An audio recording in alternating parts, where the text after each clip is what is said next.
Hello, c'est HR, votre chroniqueur. Alors aujourd'hui, je continue le cycle des films avec Bruce Lee. Je vais vous parler du film La Fureur de vaincre. Avant d'aller plus loin, n'oubliez pas, si vous n'êtes pas abonné, pensez à le faire. Pensez à la petite cloche pour les notifs. Let's go!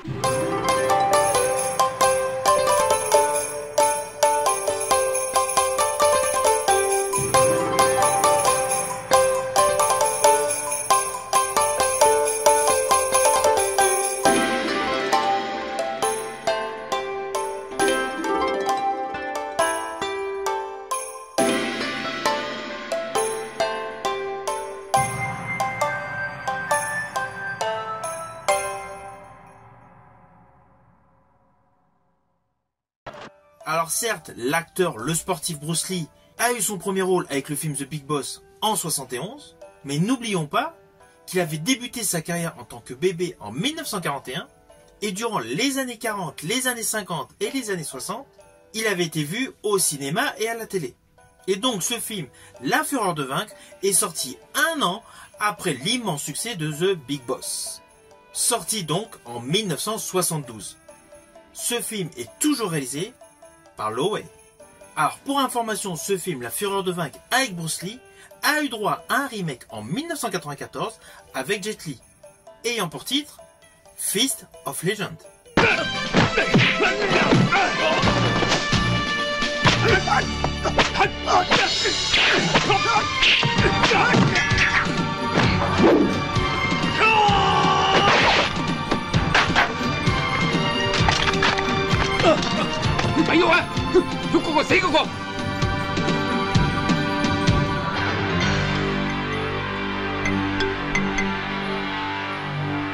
Jet Li avait donc repris le personnage Chen Zhen, qui fut également repris par Donnie Yen en 2010 dans The Legend of the Fist, avec pour sous-titre The Return of Chen Zhen.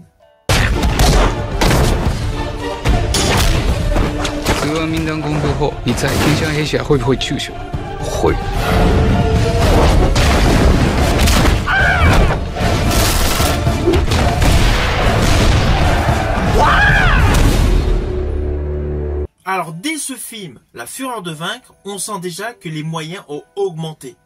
Et l'histoire a gagné en consistance. Elle est beaucoup plus importante, beaucoup plus édulcorée, beaucoup plus travaillée. D'ailleurs, la voici. Alors l'action de ce film se déroule à Shanghai dans les années 30. Nous retrouvons donc le personnage Chen Zhen, interprété par Bruce Lee, qui est de retour dans son école d'arts martiaux de Jingwu. Là, juste après le décès de son maître, il devient foudrage car il refuse de croire à la version officielle selon laquelle ce dernier est mort des suites d'une maladie.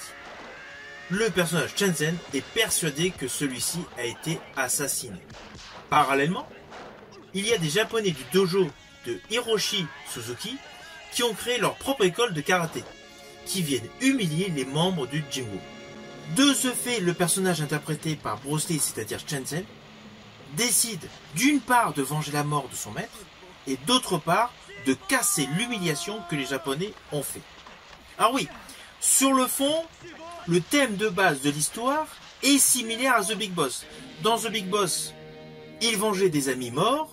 Dans La Fureur de vaincre, il venge la mort de son maître.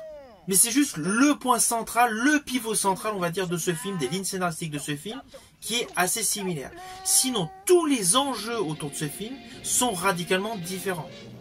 Là, dans ce film, on perçoit la manière dont étaient considérés les Chinois par les Japonais. Donc voilà, il y a ce côté ambigu avec un total manque de respect. À cela s'ajoute beaucoup plus de profondeur sur les valeurs du Kung Fu, car là, nous sommes essentiellement dans une école d'arts martiaux, avec naturellement des choses prévisibles, certes, des petites trahisons. Alors, ne vous inquiétez pas, voilà, si vous ne connaissez pas le film, je n'irai pas plus loin sur les lignes scénaristiques. Je ne spoil jamais d'ailleurs.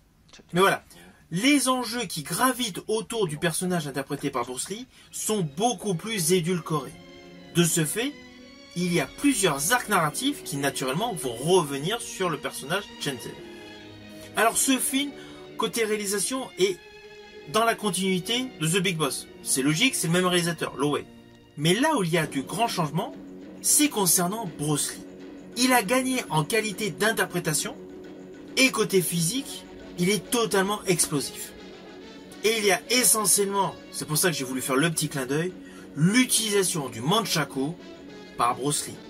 Juste le fait de voir Bruce Lee utiliser un nunchaku vaut le détour. C'est fait avec une telle dextérité, une telle fluidité, qu'on a l'impression que c'est facile pour tout le monde. Mais en fait, pas du tout.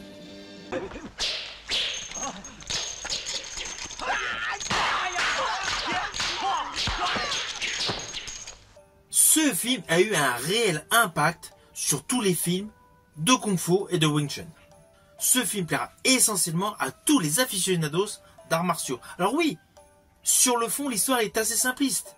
C'est essentiellement prétexte à de superbes scènes d'action, superbes scènes de combat, parfaitement orchestrées, avec Bruce Lee.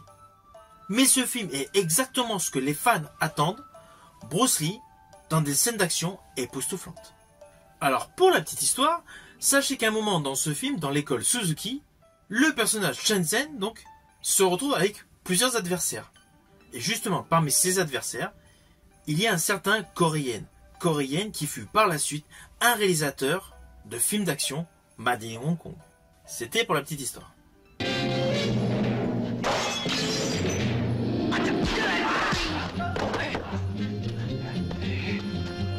D'ailleurs, je vous invite à découvrir The Defender qu'il avait réalisé en 1994 avec Jet Li. Par ailleurs, ce film marque une première chose innovante dans ces films made in Hong Kong où les arts martiaux sont mis en exergue, c'est que nous retrouvons face à Bruce Lee un acteur occidental pour un superbe combat. Il s'agit de Robert Baker.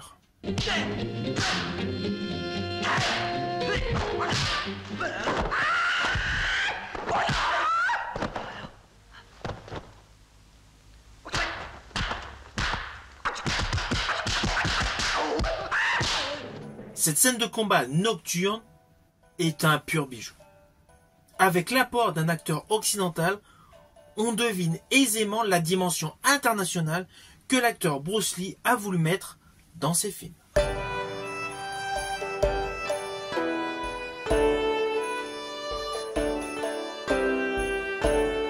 Alors naturellement, le film La Fureur de Vaincre est un film à voir. Moi perso, c'est le premier film que j'ai vu avec Bruce Lee, car j'ai vu The Big Boss après avoir vu La Fureur de Vaincre. Et j'ai tout de suite accroché, notamment avec la fabuleuse scène du nunchaku. Si vous avez aimé ma vidéo, n'oubliez pas, petit pouce vers le haut, pensez au partage. Quant à moi, je vous dis à samedi prochain pour La Fureur du Dragon.